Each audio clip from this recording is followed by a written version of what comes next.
আওয়ামী দোসরদের বাদ দিয়ে পরীক্ষিত ত্যাগী নেতা কর্মীদের দিয়ে নতুন করে রাজশাহী মহানগর থানা এবং ওয়ার্ড কমিটি গঠনের দাবিতে মানববন্ধন কর্মসূচি পালন করেছে বিএনপি অঙ্গ ও সহযোগী সংগঠন রাজশাহী। সোমবার সকালে নগরের 0 পয়েন্টে এই মানববন্ধন অনুষ্ঠিত হয়। মানববন্ধন থেকে নেতৃবৃন্দরা অবিলম্বে আওয়ামী দোসরদের দল থেকে বাদ দিয়ে ত্যাগী নেতাদের কমিটিতে স্থান দেওয়ার আহ্বান জানান। অন্যথায় আগামীতে কঠোর আন্দোলনের হুঁশিয়ারি দেন তারা।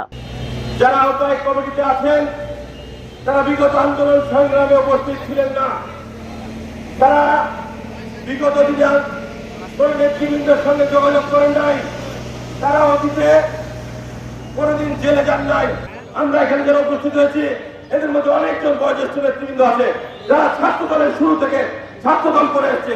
আমরা ছাত্র দল করেছি, এখানে অনেক যুবদল নেতৃবৃন্দ আছে, ছাত্র দলের নেতৃবৃন্দ আছে, স্বেচ্ছাসেবক দলের নেতৃবৃন্দ আছে, শ্রমিক দলের ভাইরা আছে, মহিলা দলের নেতৃবৃন্দ আছে, তাদের এক একজনের এই সংগঠন করার বয়স 30 বছরের উপরে। এই মাটিতে তাদের জন্ম। আমরা স্পষ্ট ভাবে বলতে চাই, আমরা রাজশাহীর সন্তান, রাজশাহীর ভালো মন্দ আমরা আমাদের দায়িত্ব।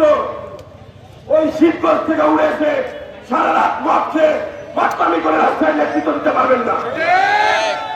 স্পষ্ট ভাষায় বলতে চাই, ওই জয়পুরহাট থেকে পকেটমারের সন্তান রাজশাহীতে এসে ইয়াবার ব্যবসা করে বিএনপির নেতৃত্ব দিতে পারবেন, এটা হতে দেওয়া যাবে না।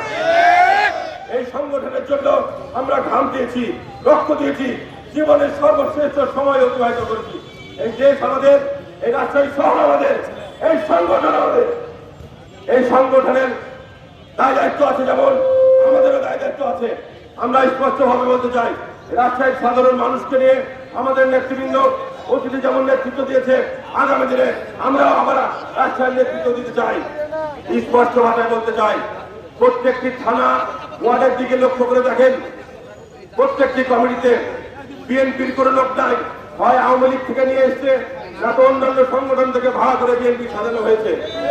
তাদের অধিকাংশই আওয়ামী লীগ করে, অধিকাংশ আওয়ামী লীগের সুবিধা নিয়েছে, আওয়ামী লীগের সঙ্গে ব্যবসা করেছে।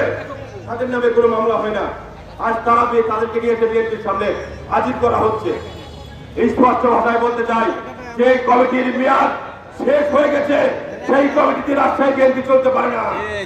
অনতি বিলম্বে কেন্দ্রকে অনুরোধ জানাচ্ছে, যদি রাজশাহীর কোন মানুষের প্রতি আপনাদের আস্থা বিশ্বাস না থাকে, কেন্দ্রের একজনকে আহ্বায়ক করেন, কেন্দ্র থেকে একজন আহ্বায়ক হোক, আর সদস্য ফর্ম বিতরণ করে রাজশাহীতে নতুন করে সংগঠন করেন। যারা অতীত রক্ত ঘাম এবং সময় দিয়েছে তাদেরকে নিয়ে বিএনপি করেন। আমরা সেই বিএনপিকে সাধুবাদ জানাবো, কিন্তু অবশ্যই কোন আওয়ামী লীগকে দিয়ে বিএনপি চলতে পারে না। এটা আমাদের শরীরে এক ফোঁটা রক্ত থাকতে আমরা হতে দেবো না। আর যারা ঢাকা থেকে এসে শুনে দিচ্ছেন, রাজশাহীর পরিবেশকে ঘোলা করার চেষ্টা করছেন, তাদেরকে হুঁশিয়ার করে বলতে চাই, আমরা যদি মনে করি ঢাকা থেকে কোন নেতা রাজশাহীতে আসবে না, কারো বাবার ক্ষমতা নাই।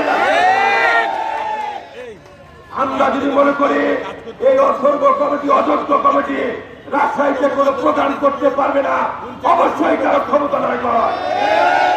আমরা এতদিন ধরে কেন্দ্রের দিকে এবং আমাদের নেতা জননেতা জনাব তারেক রহমানের নেতার দিকে আমরা তাকিয়ে আছি। এখনো তারেক রহমানের নেতৃত্বে আমরা আছি, দেশ নেত্রী বেগম খালেদা জিয়ার নেতৃত্বে আছি। আমাদের নেতা জনাব তারেক রহমান আমাদেরকে যে নির্দেশনা দিবেন সেইভাবে আমরা পথ চলবো ইনশাআল্লাহ। তারেক রহমান এবং দেশ নেত্রী বেগম খালেদা জিয়ার বাইরে আমরা সংগঠন করতে পারবো না, করিনি, করবো না কোনোদিন।